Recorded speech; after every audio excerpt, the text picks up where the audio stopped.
Tomorrows, a billion-year chronicle of the myriad species and varying fortunes of man. Part 1. To Mars.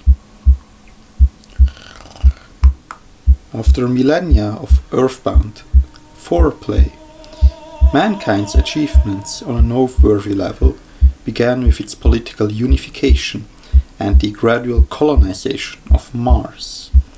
While the technology to colonize this world had existed for some time, political bickering, shifting agendas, and the sheer inertia of comfortable terrestrial usurping had made this step seem more distant than it actually was. Only when the risks clearly began to present themselves, only when Earth's environment began to buckle under the strain of 12 billion industrialized souls, did mankind finally take up the momentous task. All through the decades, traveling to and later settling on Mars had been envisioned as quick, relatively easy affairs, complicated, but feasible and manageable in short term. As the push finally came to shove, it was realized that this was not the case. It had to go step by step. Atmospheric bombardment by genetically tailored microbes slowly generated a breathable atmosphere in a cycle that took centuries. Later, a few cometary fragments were knocked off course to bring forth seas, oceans, water. When the wait was finally over, remnants of Earth's flora and fauna were introduced as specially modified Martian remakes. When everything was ready, people came to their crowded world. They came in one-way ships, fusion rockets, and atmospheric gliders, packed to the brim with colonists, sleeping in dreams of a new beginning. The first steps on Mars were taken not by astronauts, but by barefoot children on synthetic grass. The Martian Americans. For several hundred years, Mars remained as a backwater, prospering but still dim compared to the splendor of Earth, which was glowing brighter than ever before, thanks to the relocation of environmentally demanding industries to Mars. Earth could usurp everything, without having to damage its tired biosphere. This was the terrestrial heyday, the climax of economic, cultural, and social development on old Earth. This, however, was not to last. Like the gradual separation of America from her colonial mother, the governments of Mars adopted a new Martian identity. They became the Martian Americans.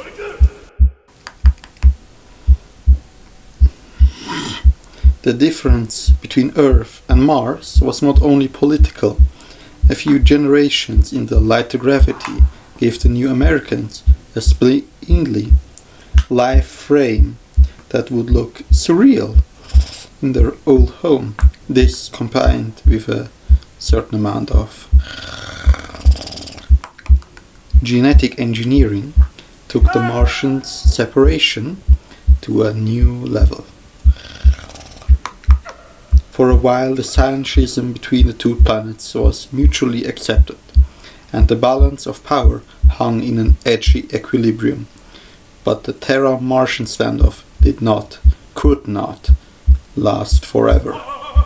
With limitless resources and an energetic population, Mars was bound to take the lead.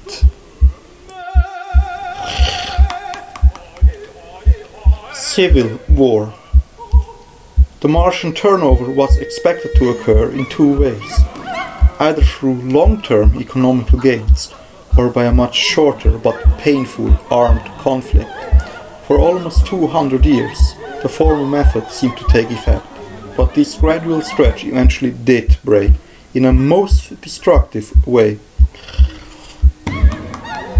Almost since its establishment, Martian culture was suffused with an explicit theme of rebellion against Earth. Songs, motion pictures, and daily publications repeated these notions again and again until they became internalized. Earth was the old, ossified home that held humanity back, while Mars was new, dynamic, active, and inventive. Mars was the future. This ideology eventually reached its semi-paranoid revolutionary apex roughly 1,000 years from now. The nations of Mars banned all non-essential trade and travel with Earth. For Earth, it was a death sentence. Without the resources and industries of Mars, the terrestrial heyday would quickly devolve into a pale shadow of its former glory. Since the trade of essential goods continued, nobody would starve, but for every citizen of Earth, the Martian boycott meant the loss of up to 3/4 of their yearly income. Earth had no choice but to reclaim its former privileges, by force if necessary. Centuries after her political unification, Terra geared up for war. Most thinkers and fantasists of previous times had imagined interplanetary war as a glorious, fast-paced spectacle of massive spaceships, one-man fighters, and last-minute heroics. No fantasy could have been further from the truth. War between planets was a slow, nerve-wracking series of precisely timed decisions that spelled destruction on biblical scales. Most of the time the combatants never saw each other. Most of the time the combatants were not there at all. War became a duel between complicated autonomous machines programmed to maximize damage to the other side, while trying to last a little longer. Such a conflict caused horrendous destruction on both sides. Phobos, one of Mars' moons, was shattered and rained down as meteorite hail. Earth received a polar impact that killed 1/3 of its population. Oh dear me, I am enjoying this. I am so sorry, human. Reports of violence like this are a form of entertainment to my species. I digress.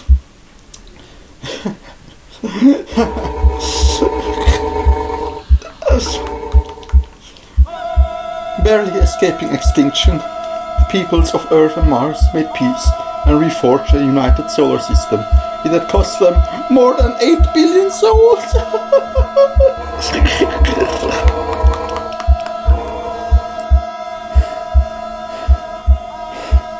Star People. The survivors agreed that massive changes were necessary to ensure that such a war never occurred again. These reforms were so comprehensive that they entailed not political, economical, but biological changes as well. One of the greatest differences between the people of the two planets was that over time they had almost become different species. It was believed that the solar system could never completely unify until this discrepancy was overcome.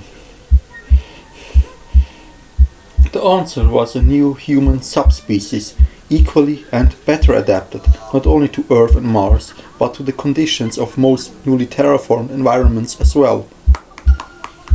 Furthermore, these beings were envisioned with larger brains and hidden talents, making them greater than the sum of their predecessors. Normally, it would be hard to convince any population to make a choice between mandatory sterilization and parenting a newfangled race of super beings. However, memories of the war were still painfully fresh, and it was easier to implement these radical procedures in the wake of such slaughter. Any resistance to the birth of the new species did not extend beyond meager complaints and trivial strikes. In only a few generations, the new race began to prove its worth. Organized as a single state and aided by the technological developments of the war, they rapidly terraformed and colonized Venus, the asteroids and the moons of Jupiter and Saturn. Soon, however, even the domain of soul grew too small. The new people who inherited it wanted to go further, to new worlds under distant stars. They were to become the star people.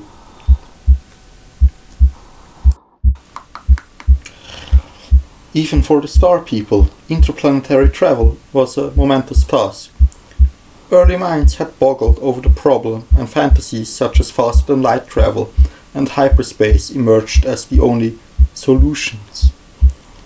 Simply put, it was impossible to take a large number of people with enough supplies to even the closest star to make colonization feasible. The existing technologies could only slug along at mere percentages of light speed, making the journey an epoch-spanning affair.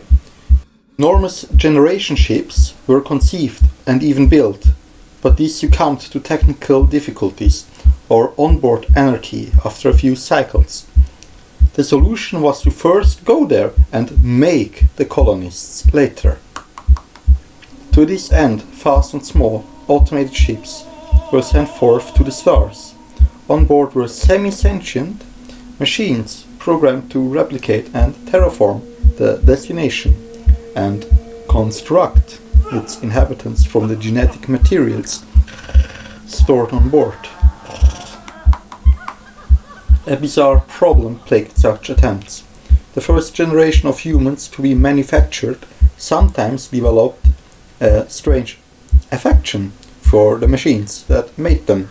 They rejected their own kind and perished after the massive identity crisis that followed.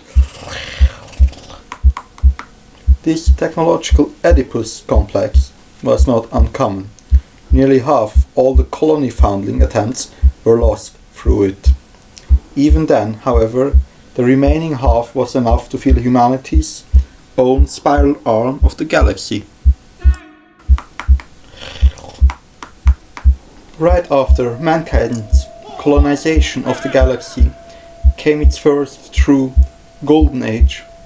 Reared by machine prophets, the survivors of the Oedipal plagues built civilizations that equaled and even surpassed their solar forebears. This diffusion across the heavens did not mean a loss of unity.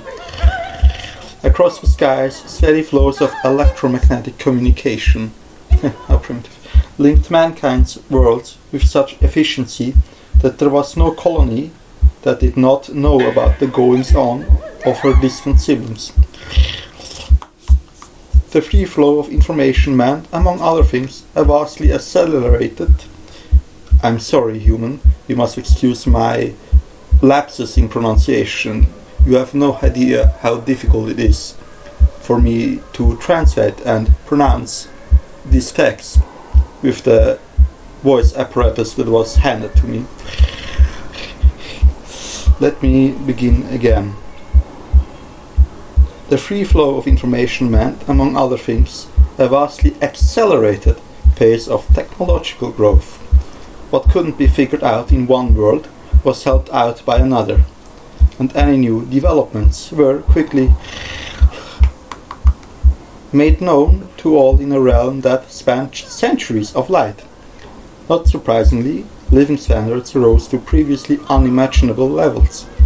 While this did not exactly mean a galactic utopia, it was safe to say that people of the colonized galaxy lived lives in which labor, both menial and mental, was purely compulsory. Thanks to the richness of the heavens and the toil of machines, each person had access to material and cultural wealth greater than that of some nations today. During all this development, a curious phenomenon was observed. While alien life was abundant in the stars, no one had encountered any signs of true intelligence. Some attributed this to an overall rarity, while others went as far as divine influence, resurrecting religion. What a grand and intoxicating innocence. Regardless of the theorizing, one question went truly and utterly unanswered. What would really happen if mankind ever ran into his equals or superiors in space?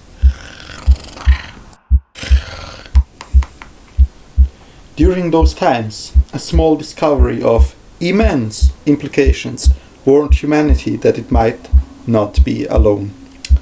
On a newly colonized world, engineers had stumbled across the remains of a puzzling creature, considered so because it had every hallmark of terrestrial animals on an alien planet.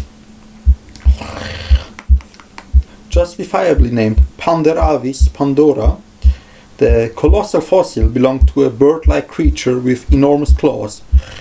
Later research determined it to be a highly derived therizinosaur from a lineage of herbivorous dinosaurs that died out millions of years ago on Earth. While every other large animal on that colony world had 3 limbs, a copper-based skeletal system, and hydrostatically operated muscles, Panderavis was a typical terrestrial vertebrate with calcium-rich bones and 4 extremities. Finding it there was as unlikely as finding an alien creature in Earth's own strata. For some time it was irrefutable proof of divine creation. The religious resurgence, fueled at first by mankind's apparent loneliness in the heavens, got even more intensified. Others saw it differently. Panderavis had shown humans that entities powerful enough to visit Earth, take animals from there and adapt them to an alien world, were at large in the galaxy. Considering the time gulf of the fossil itself, the mysterious beings were millennia older than humanity when they were capable of such things. The warning was clear. There was no telling what would happen if mankind suddenly ran into this civilization. A benevolent contact was obviously preferred and even expected, but it paid to be prepared.